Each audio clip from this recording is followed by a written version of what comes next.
This video has been set to 3 minutes. There's going to be a lot of trigger warnings in here. I urge you to stay and watch the entire thing. But if you know that that's something that you can't handle, please go ahead and scroll right now. I want you to imagine for just 1 second that you're a parent. Imagine that your child is a full-grown adult. Imagine that your child has made the decision to use and is now walking down that dark, deep path into the woods that we call addiction. Imagine as a parent doing any and everything that you can for your child in hopes that they turn around and go down the path of recovery. Imagine that you don't stop loving them for the bad decisions that they make because they're still your child no matter what. And now I want you to imagine that your child has been violently raped. I want you to imagine that your child has been brutally murdered. I want you to imagine that the way you found out is because they were wrapped in plastic and left on your doorstep for you to find. I want you to imagine calling your local police department.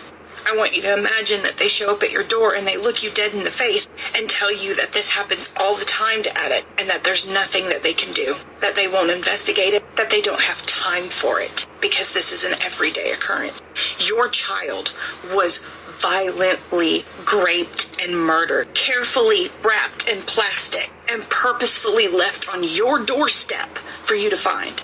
Hurt your heartstrings yet? Good, because that's what happened to her 2 days ago. And this is the police department that said there was nothing they could do. To the mother who found her daughter on her front doorstep.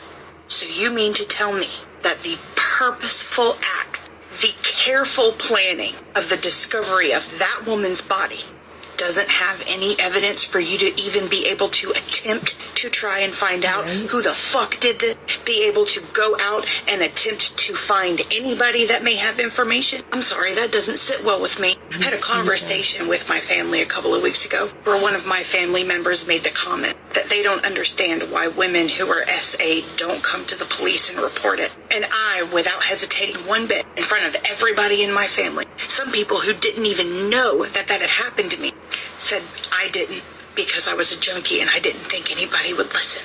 That police department right there is proving me right. The woman's name who was murdered is Rosita Gonzalez. Again, this is the police department that's handling the quote-unquote case. And if you guys know King Tone on this app, yeah, that's his cousin.